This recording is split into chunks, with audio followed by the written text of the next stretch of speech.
Hoy vamos a meternos de lleno en un concepto que está en el mismísimo corazón de la profecía bíblica, el calendario de Dios. Porque, ¿y si todas esas antiguas celebraciones de Israel no fueran solo fiestas?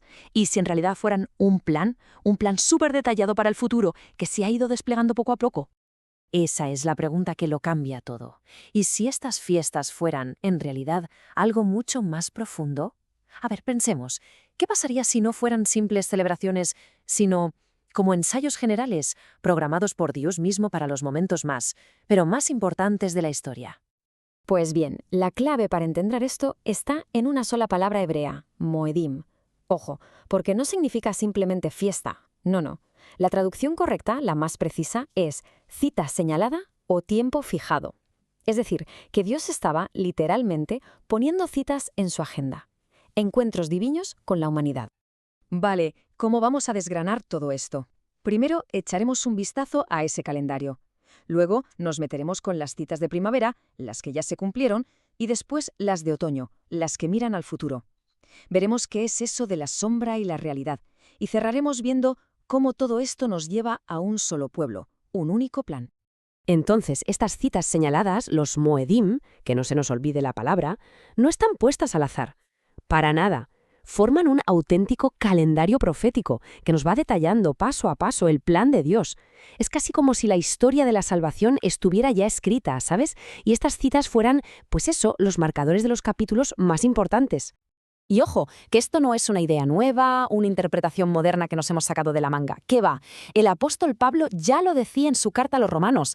Él afirma que todo lo que se escribió antes, y ahí entran estas citas de Levítico 23, se escribió para enseñarnos, para darnos esperanza, al dejarnos ver que hay un plan coherente detrás de todo. Muy bien, entremos en materia.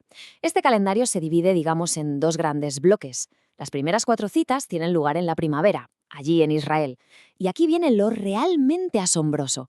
Todas, absolutamente todas, apuntan con una precisión, bueno, es que es increíble, a la primera venida de Jesús.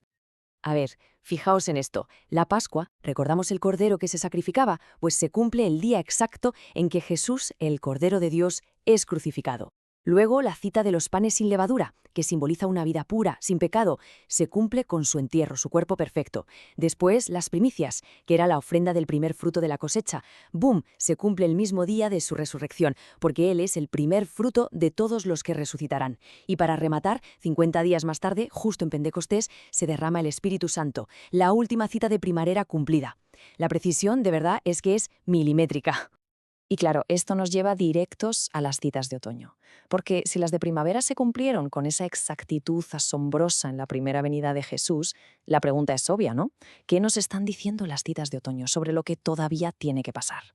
Pues bien, estas citas nos pintan un mapa de los tiempos finales, la fiesta de las trompetas. Parece apuntar a esa gran reunión de los creyentes.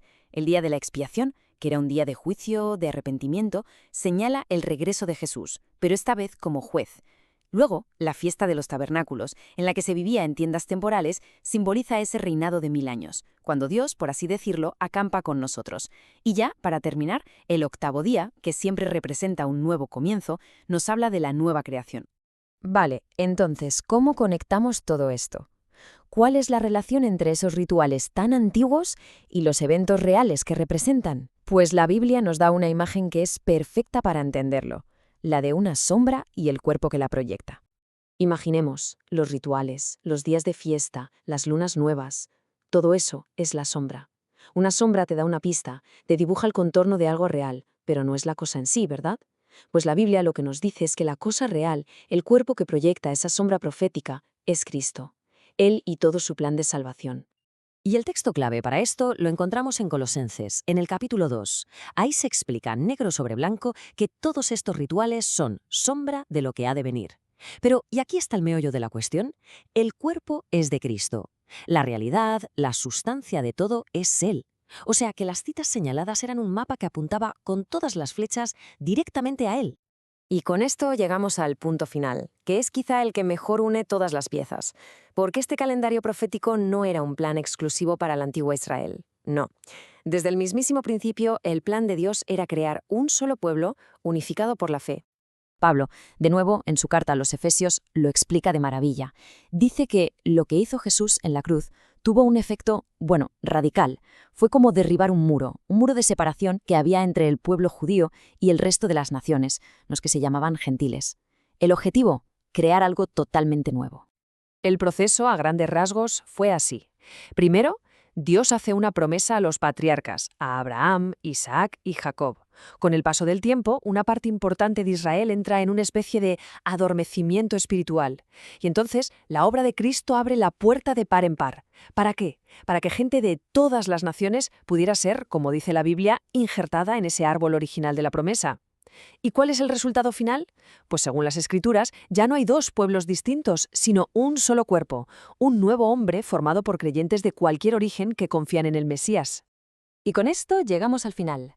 La increíble precisión con la que se cumplieron las citas de primavera nos deja con una pregunta, que es inevitable. Si la primera mitad del calendario de Dios se cumplió al día, casi a la hora, ¿qué nos dice eso sobre la certeza de lo que anuncian las citas de otoño? Es una pregunta que queda en el aire, que resuena a lo largo de la historia y que nos invita a pensar, y mucho, sobre el futuro que todavía está por llegar.